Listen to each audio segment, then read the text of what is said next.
Hello guys, this is KC Patel and welcome to Satvik academy. Satvik academy के YouTube channel में आप सभी का स्वागत है।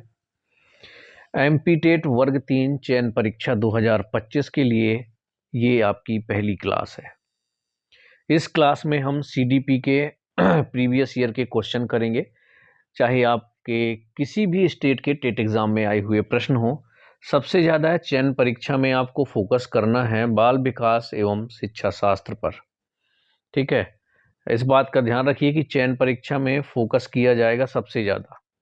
मैक्सिमम मार्क्स का आपका सीडीपी और यानी कि हिंदी में आप बाल विकास एवं शिक्षा शास्त्र जिसे कहते हैं, सबसे ज़्यादा नंबर का यही आने वाला है, तो आपको फोकस इसी पर करना है। अभी इसके बाद कौन कौन से विषय कितने कितने नंबर के आएंगे, जब नोटिफिकेशन आ जाएगा ऑफिशियल तो आपको सिलेबस भी मेंशन कर दिया जाएगा। 100 नंबर की आपकी चयन परीक्षा होगी ये, जिस तरह से बाकी चयन परीक्षा आपकी होने वाली है। वर्ग 1 का आपका चयन परीक्षा 100 नंबर का हुआ था। अब वर्ग 2 का भी चयन परीक्षा मार्च में है, इसके बाद अप्रैल में आपकी वर्ग 3 की चयन परीक्षा होनी है। ठीक है, तो सबसे ज़्यादा फोकस किस पे करना है आपको? बाल विकास एवं शिक्षा शास्त्र पर। डेली हमारी क्लास यूट्यूब चैनल पर आएंगी। आज क्वेश्चनों की जो संख्या है वो कम है, 10 क्वेश्चन लेकर के आया हूँ। ये किसी न किसी एग्जाम में आपके आई हुई हैं, तो इम्पॉर्टेंट भी बहुत है। एग्ज़ाम पॉइंट ऑफ व्यू से बहुत ज़्यादा इम्पॉर्टेंट है। आपको पढ़ना है, प्रैक्टिस करनी है। बीच बीच में मैं टॉपिक लेकर के भी आऊँगा, जैसे मान लीजिए जीन पियाजे का संज्ञानात्मक विकास का सिद्धांत, कोहलबर्ग के नैतिक विकास का सिद्धांत, उनके इम्पोर्टेंट पॉइंट क्या है ना। थ्योरी लेकर के भी आऊँगा, लेकिन वो रेगुलर क्लास नहीं चल पाएगी, बीच बीच में आएंगी। आपकी जो प्रैक्टिस सेट है, जो ऑब्जेक्टिव क्वेश्चन है, जो प्रीवियस ईयर के क्वेश्चन है, वो आपको डेली एक क्लास मिलेगी। ज़्यादा से ज़्यादा क्वेश्चन करने की कोशिश करूंगा। आज तो सिर्फ 10 क्वेश्चन ही रहेंगे, ताकि आपको आइडिया लग जाए कि इस तरीके से क्वेश्चन आएंगे। आपने एमपी टेट ऑलरेडी दे चुके हैं आप उसे, और क्वालिफाई भी कर चुके हैं, तो आपकी जो थ्योरी के कॉन्सेप्ट हैं काफ़ी क्लियर होंगे। कुछ चीज़ें नहीं होंगी तो वो हम धीरे धीरे करके आपको करा देंगे। ठीक है, तो चलिए शुरू करते हैं आज का पहला प्रश्न। शिक्षा का उद्देश्य होना चाहिए, ये एच टेट 2011 में आपका आया हुआ, यानी कि हरियाणा टीचर एलिजिबिलिटी टेस्ट में। तो हर क्वेश्चन के आगे लिखा हुआ है कि कब आपका और कौन से एग्जाम में आया हुआ प्रश्न है। पहला ऑप्शन है आपका विद्यार्थियों में व्यावसायिक कौशल का विकास करना। दूसरा ऑप्शन है विद्यार्थियों में सामाजिक चेतना का विकास करना। तीसरा ऑप्शन है विद्यार्थियों को परीक्षा के लिए तैयार करना। चौथा ऑप्शन आपका है विद्यार्थियों को व्यवहारिक जीवन के लिए तैयार करना। तो ये 4 ऑप्शन में देखिए, सीडीपी में एक ध्यान देने वाली चीज ये होती है कि 4 ऑप्शन होंगे, आपको चारों सही लगेंगे, लेकिन उसमें से बेस्ट कौन सा है वही मैक्सिमम आपका आंसर निकलेगा। तो यहाँ पर देखिए कि शिक्षा का मेन उद्देश्य क्या हो सकता है। व्यवसायिक कौशल का विकास करना, यानी कोई एक स्किल डेवलप कर दो बस, नहीं, बिल्कुल भी नहीं, ये तो एक ही चीज आ गई। सामाजिक चेतना का विकास करना, बिल्कुल भी नहीं, मतलब होता है लेकिन सिर्फ इसी बस का, बिल्कुल भी नहीं। विद्यार्थियों की को परीक्षा के लिए तैयार करना, तो जो शिक्षा का उद्देश्य होता है ये नहीं होता कि सिर्फ उनको परीक्षा के लिए तैयार कर लेना है, परीक्षा में अच्छे नंबर ले आए बस, बाकी चीजें उन्हें कुछ ना आती हो। जैसे कि मान लीजिए सोशल डेवलपमेंट ना हो पाया हो, किसी से बात कैसे करना है, अगर ये डेवलपमेंट नहीं हो पाया बच्चे का, तो शिक्षा का कोई मतलब नहीं है। शिक्षा का उद्देश्य क्या होता है, जब आप चौथा ऑप्शन पढ़ेंगे कि विद्यार्थियों को व्यवहारिक जीवन के लिए तैयार करना, तो आपको लगेगा कि हाँ, ये आंसर बिल्कुल सही है।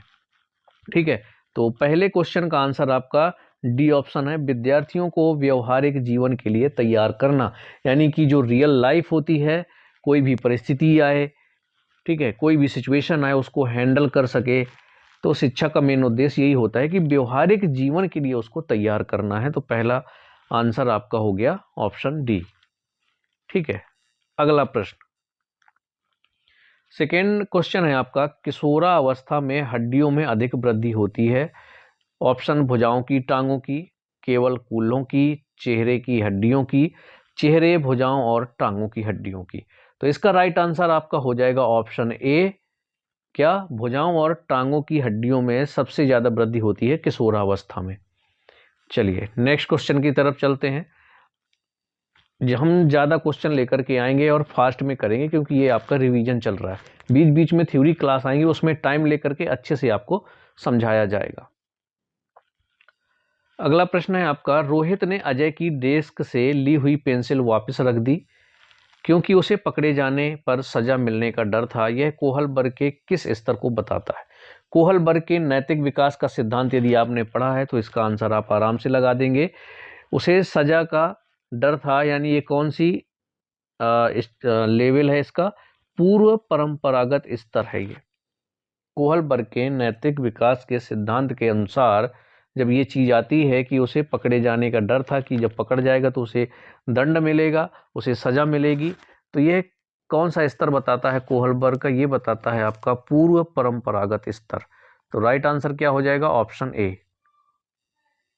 चलिए अगला प्रश्न है हमारा, ये तो सबसे बन जाएगा। आंख के रंग को कौन सा कारक प्रभावित करता है? यूपी टेट में आया हुआ प्रश्न है। वातावरण, आनुवांशिकता, हार्मोन या फिर समाज? तो आपको पता है कि ये आंखों का रंग हो या फिर जो भी जैसे बालों का कलर हो, आंखों का कलर हो, स्किन का कलर हो, ये सब आपका आता है हेरिडिटी में, यानी कि आनुवांशिकता में। आनुवांशिकता वो होती है जो आपके पूर्वजों से आप में आई हो, वो कहलाता है हेरिडिटी या फिर आनुवांशिकता। तो आंखों के रंग का कौन सा कारक प्रभावित करता है? तो ये करता है आनुवांशिकता। ठीक है, तो राइट आंसर आपका क्या हो जाएगा? Option B. अगला प्रश्न, निम्न में से कौन सी बाद की बाल्यावस्था में बौद्धिक विकास की विशेषता नहीं है? यूपी टेट में आया हुआ प्रश्न है। भविष्य की योजना की सूझबूझ, विज्ञान की काल्पनिक कथाओं में अधिक रुचि, बढ़ती हुई तर्क शक्ति, तार्किक शक्ति, काल्पनिक भय का अंत। तो इसमें पूछा गया है कि बाद की जो बाल्यावस्था है, बौद्धिक विकास की विशेषता कौन सी नहीं है? तो भविष्य की योजना की सूझबूझ ये विशेषता नहीं होती है बाल्यावस्था में, याद रखिएगा। विज्ञान की काल्पनिक कथाओं में अधिक रुचि होती है। बढ़ती हुई तार्किक शक्ति, बिल्कुल तार्किक शक्ति जो होती है वृद्धि होती है उसमें। काल्पनिक भय का धीरे धीरे अंत हो जाता है जब बाल्यावस्था की बाद की अवस्था में धीरे धीरे जाने लगता है। अगला प्रश्न, शिक्षण की आधुनिक संकल्पना के अनुसार एक अध्यापक को मुख्य भूमिका निभानी चाहिए। किसकी भूमिका निभानी चाहिए? दार्शनिक की? बिल्कुल भी नहीं। सहजकर्ता की हो सकता है। मित्र की? तो नहीं। अनुदेशक की, इंस्ट्रक्टर की यानी कि? तो बिल्कुल भी नहीं। सहजकर्ता का मतलब ये है कि आप एक तरह से हेल्पर के नाम से हेल्प कर सकते हो, या फिर कहें सहजकर्ता वो व्यक्ति कहलाएगा जिससे स्टूडेंट आपसे बात करने में डरे ना, उसे कोई प्रॉब्लम है तो आपसे पूछ सके, है ना। तो ये सारी चीज़ें जो होती हैं वो एक टीचर के अंदर होनी चाहिए। तो इसीलिए कहा गया है कि शिक्षण की जो आधुनिक संकल्पना है उसके अनुसार अध्यापक की भूमिका एक सहजकर्ता के रूप में होनी चाहिए। तो राइट आंसर आपका इसका ऑप्शन सी हो जाएगा। अगला प्रश्न है, प्रकृतिवाद के अनुसार शिक्षा का केंद्र होना चाहिए। किसे होना चाहिए? तो ये तो आपको पता है कि बाल केंद्रित शिक्षा आप पढ़ते भी हो सीडीपी में, तो अध्यापक पे होना चाहिए? बिल्कुल भी नहीं। बालक पे बिल्कुल राइट आंसर है। पाठ्यक्रम में बिल्कुल नहीं। उपरोक्त में से कोई नहीं, ये भी नहीं। तो राइट आंसर आपका हो जाएगा ऑप्शन बी, यानी कि बालक। प्रकृतिवाद के अनुसार शिक्षा का केंद्र होना चाहिए बालक पर। अगला प्रश्न है, शिक्षण और अधिक प्रभावी हो सकता है यदि छात्रों को स्वयं कार्य करने की स्वायत्तता व नियंत्रण दिया जाए। बिल्कुल लग रहा है सही है, लेकिन आपको एक ऑप्शन पढ़ के सीडीपी में कभी भी आंसर टिक नहीं करना है, क्योंकि वो आपको लगेगा सही और सही होता भी है, लेकिन उन 4 ऑप्शन में बेस्ट ऑप्शन कौन सा है उस पर आपको लगाना होता है। इसलिए हमेशा सीडीपी में चारों ऑप्शन पढ़ के ही आंसर लगाएं। ऑप्शन बी दिया हुआ है आपका, छात्र अधिगम शिक्षक द्वारा निर्देशित एवं नियंत्रित हो। शिक्षक तथ्यों की व्याख्या करने में केंद्रीय भूमिका निभाए। ऑप्शन डी है, शिक्षक अधिगम को निर्देशित करे। तो यहाँ पर प्रश्न क्या पूछा गया है? शिक्षण और अधिक प्रभावी हो सकता है। कब हो सकता है? जब छात्र क्या है, स्वयं कार्य करें, उनको वो कार्य करने की स्वतंत्रता दे दी जाए और उसको नियंत्रण करने की भी स्वतंत्रता दे दी जाए। तब क्या होगा? जो शिक्षण होता है वो बहुत अधिक प्रभावी होगा। अब कैसे? जैसे आपको पता है कि जब बच्चा या बालक कोई काम खुद करके कोई काम खुद करता है तो उसे जल्दी सीख लेता है और जल्दी भूलता भी नहीं है। जैसे कहते हैं ना कि जब आप किसी चीज का एक बार प्रैक्टिकल कर लेंगे तो वो चीज आपको आसानी से नहीं भूलती है। यदि कोई टीचर या कोई अन्य व्यक्ति आपको बता देता है, पढ़ा देता है या खुद करके दिखाता है तो वो चीजें आपको एक समय के बाद भूल सकती हैं। लेकिन आपने खुद किया है, खुद उस पर कंट्रोल किया है और खुद उस सिचुएशन को हैंडल किया है या किसी प्रोजेक्ट को आपने कंप्लीट किया है तो वो आप मैक्सिमम जिंदगी भर नहीं भूलोगे, क्योंकि वो आपने खुद किया हुआ है। इसीलिए कहा गया है कि शिक्षण को अधिक प्रभावी बनाने के लिए हमें क्या करना चाहिए, छात्रों को स्वयं कार्य करने की स्वतंत्रता दे देनी चाहिए और नियंत्रण भी दे देना चाहिए। तो राइट आंसर आपका क्या हो जाएगा, ऑप्शन ए।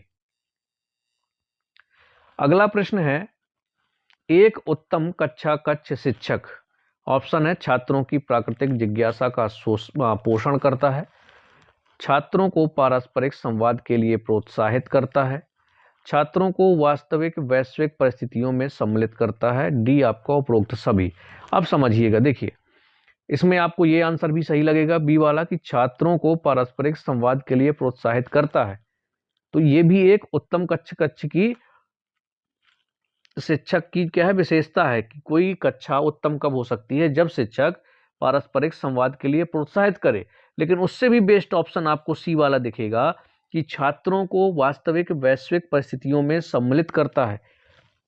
कोई भी सिचुएशन होगी, किसी भी चीज को हैंडल करना है, उसमें क्या करे, छात्रों को भी सम्मिलित करे, तो वो लोग उससे बहुत अच्छे से सीखते हैं।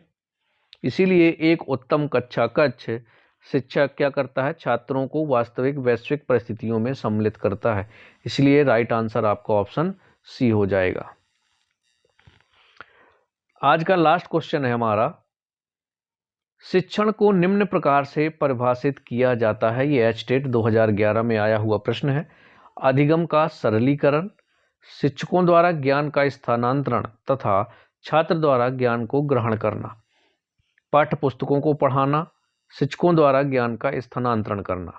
तो देखिए शिक्षण को निम्न प्रकार से परिभाषित किया जा सकता है, तो आपको ऑप्शन ये भी सही लगेगा कि शिक्षकों द्वारा ज्ञान का स्थानांतरण ये क्या है, शिक्षण को परिभाषित करता है। लेकिन अब ये वाला ऑप्शन देखिए, इसलिए कहता हूं जो बेस्ट हो, शिक्षकों द्वारा ज्ञान का स्थानांतरण तो किया जाता है लेकिन छात्र द्वारा ज्ञान को ग्रहण भी करना होगा। यदि छात्र ग्रहण नहीं करता है तो फिर कोई मतलब नहीं है शिक्षण का।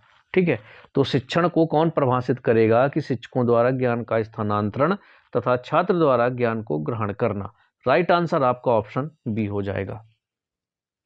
ठीक है, तो आज के 10 प्रश्न हमने कंप्लीट कर लिए हैं। नेक्स्ट वीडियो में ज़्यादा से ज़्यादा क्वेश्चन लाने की कोशिश करूंगा। डेली आपकी इसकी क्लास आएगी सीडीपी की। ठीक है, जब सीडीपी आपका खत्म होगा फिर बाकी जैसे सब्जेक्ट पेडालॉजी है तो आपको पेडालॉजी अच्छे से पढ़ना है। जब तक आपका नोटिफिकेशन नहीं आ जाता तो आप लोग ईवीएस यानी कि पर्यावरण और सीडीपी इस पे ही फोकस करना है। 2 सब्जेक्ट पे फोकस कर लीजिए अच्छे से। इसके बाद नोटिफिकेशन आ जाएगा तो उसमें आपकी जो लैंग्वेज 1 लैंग्वेज 2 होंगी वो बहुत कम मार्क्स की होने वाली हैं, क्योंकि चयन परीक्षा आपकी लगभग 100 नंबर की ही होगी, जिसमें से मुझे लगता है 50% आपकी सीडीपी आएगी, क्योंकि इसमें जो प्राइमरी लेवल होता है इसमें बाल विकास और शिक्षा शास्त्र में ही फोकस किया जाता है। जिस तरह से वर्ग 1 की चयन परीक्षा में मेन सब्जेक्ट पर फोकस किया गया, उसी तरह से प्राइमरी में आपकी बाल विकास एवं शिक्षा शास्त्र पे ज़्यादा फोकस किया जाएगा। अब प्राइमरी टीचर को पर्यावरण का भी नॉलेज होना चाहिए, इसीलिए ईवीएस भी आपका आएगा। लैंग्वेज का भी होना चाहिए तो लैंग्वेज भी आपकी आएगी, लैंग्वेज 1 और लैंग्वेज 2 भी आएंगी। हालांकि इनका वेटेज जो है वो कम रह सकता है बस। ठीक है, इसके बाद मैथ बचता है तो आपका मैथ भी इसमें आएगा, बस वेटेज आपका कम होगा। सबसे ज़्यादा वेटेज होने वाला है आपका बाल विकास एवं शिक्षा शास्त्र का। इसीलिए मैं कह रहा हूँ सबसे पहले आप लोगों को फोकस करना है बाल विकास एवं शिक्षा शास्त्र, इसके बाद पर्यावरण अध्ययन पर। जब तक नोटिफिकेशन नहीं आ जाता इन 2 सब्जेक्टों पर आप अच्छे से फोकस करिए और अच्छे से पढ़िए। बाकी मैंने बुक्स ऑलरेडी बता दी थी कि सीडीपी के लिए सिखवाल पब्लिकेशन की रीट की लेवल 1 और लेवल 2 दोनों की जो आती है कंबाइंड बुक, ओनली सीडीपी की, उससे पढ़ सकते हैं। एमसीक्यूज के लिए हिमांशी सिंह की है, किरण पब्लिकेशन की, उसको आप ले सकते हैं। इससे ज़्यादा आपको सीडीपी कहीं और से नहीं पढ़नी। बाकी प्रीवियस ईयर के क्वेश्चन और रीट में आए हुए क्वेश्चन, एच टेट में आए हुए क्वेश्चन, छत्तीसगढ़ टेट में आए हुए क्वेश्चन, इन सारे क्वेश्चन की प्रैक्टिस मैं आपको यहाँ डेली करवाऊंगा ही करवाऊंगा। तो डेली क्लास आएगी आपकी इसी चैनल पर, ठीक है, सीडीपी के लिए। तो हम लोग मिलेंगे नेक्स्ट वीडियो में। अगली क्लास आपकी कल आएगी अब।